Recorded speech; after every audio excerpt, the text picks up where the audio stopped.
Some people call it the Miata of Mercedes-Benz, but I disagree because this fun little two-seater sports car called the SLC 300 is so much more than that. Not only is it faster and more powerful, but I think it might actually be more fun to drive. Today we're going to go through the exterior and interior features of this gorgeous 2019 Mercedes-Benz SLC 300. I'm going to talk about the powertrain, the performance specs, some of the options in this car, and then we're going to take it on a test drive. So let's get right into the video.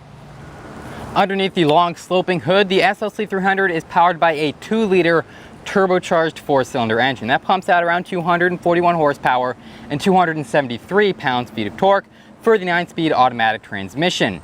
And usually 4-cylinder engines don't sound that great. To be honest, I own a 4-cylinder Porsche. It just sounds really terrible. But this car actually sounds pretty good. It has exhaust flaps that can open up in Sport Plus mode to make it even louder, and all around, it sounds pretty fantastic for just a little 4-cylinder.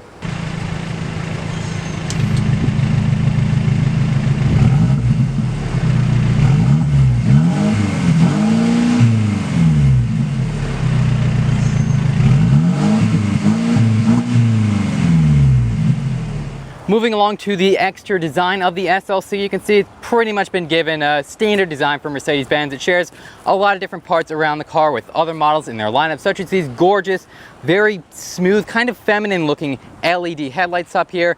That's the same style for pretty much all the Mercedes, but it does look pretty good up there with the chrome accented Mercedes-Benz grille. Now, one thing I'm not a huge fan of on the front of this car is that this little vent here, I like the fins in front of it, but you go behind those fins and you're going to see that it is not a functional vent. They're completely fake, just added for style. But you also get a really aggressive kind of double layered front splitter there to help improve downforce a bit, as well as a bunch of chrome accents along the front of the car.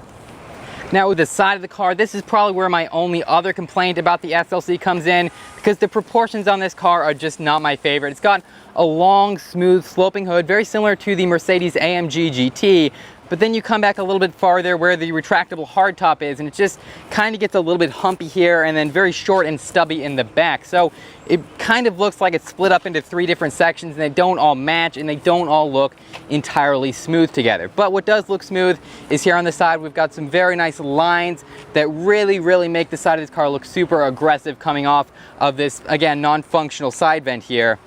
Also, you've got more chrome accents along with the door handles and that side vent that I mentioned before. This particular SLC, this model has been specified with the Mercedes-Benz Night package, and that means you get a lot of gloss black accents around the car, such as on the front splitter, you get a little bit of a spoiler lip, things like that, but you also get these gorgeous multi-spoke 18-inch AMG rims with black accents contrasting the chrome, and those look very nice on this car.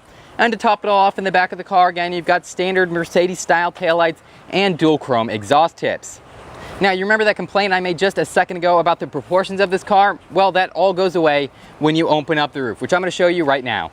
So to open the roof in the Mercedes SLC, all you got to do is open up this little leather flap here on the center console and pull up on the lever. You see the windows come down.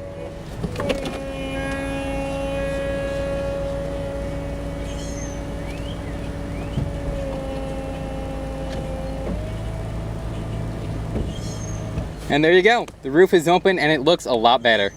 And now that we're here in the interior of the SLC, I'd like to show you around some of these features real quick before we go out on a test drive. Starting right here with the steering wheel. It's a 3-spoke Mercedes steering wheel with perforated leather on the sides and nice chrome / aluminum paddle shifters right behind it. And obviously the steering wheel is upside down, but I can feel kind of that the placement of the paddle shifters is very good. And to access manual mode, all you got to do is press this M button right here down by the leather wrapped gear selector. And this gear selector is actually another point of interest in this interior, because usually in every other Mercedes I've driven, the gear selector is a stock back here, and for the first few minutes, every time I get in one, I got to try and figure out how to get it into drive. Well, this to me is so much easier. Yes, it takes up a little bit more space on the center console, but I think it looks fine there, and it's so much easier to use. And you also get a small infotainment system here on the center console area. That is not a touchscreen, but it is fairly easy to use with the little rotary dial right here. And you can opt to have it with Apple CarPlay and Android Auto as well. Now, where Mercedes neglected to put a screen in, for that I'm very grateful, is here on the gauge cluster. It's all analog. There's a small infotainment screen in the center just for a little bit of driving information, but when it comes to the speedometer, the tachometer, the fuel and all that, it's all nice old analog style. And to me, in a sports car like this, a little Roadster, it really should still have a bit of an analog feel to it. And as you can see, those gauges have some nice red accents, which are reflected in the rest of the interior on these power adjusting sport seats and on the door panel here. It's all got a very nice feel, and since it is red and black, it feels sporty as well. Now, speaking of these seats, obviously super comfortable. The side bolsters are just the right size to where they'll hold you in when you're whipping up on the back roads, but not too big that you have trouble getting in. I'm around 6'1", 6'2", didn't have any issue getting in this car, even with the roof all the way up. Headroom is fine, legroom is perfectly good as well. Storage space, unfortunately, is going to lack just a little bit, as this is a small Roadster, but Mercedes got pretty creative about places to keep things here in the interior. So like all cars, the SLC has a small box here below the center armrest where you can keep some things. This spot here is actually separate from that. This is where you flip up to put the roof up. You've also got a small glove box, not a ton of space in there, and a little cargo net back here where you could slip maybe a couple pamphlets or your phone. Same thing with the door. And then finally, you have a very small trunk in back. But you do get cup holders, and it's hidden right here under this little plastic panel.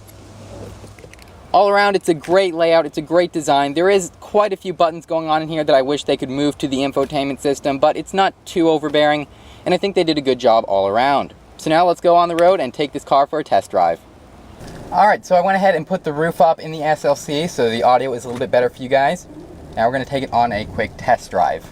So just here in the parking lot, it's a very smooth ride, to be honest. Like I said, the exhaust is there. It sounds a lot better in the car when it's under power than it does when it's just sitting there revving, as I'm sure you guys noticed in the video.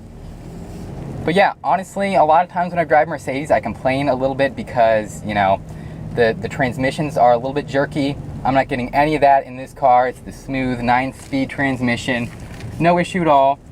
The steering has pretty good direct feeling. It feels like it's connected to the wheels, connected to the road, very tight and everything. Like I said, the engine sounds good, but that's really the only sound you get. Mercedes really did a good job of reducing the wind noise. Feels very good around those turns.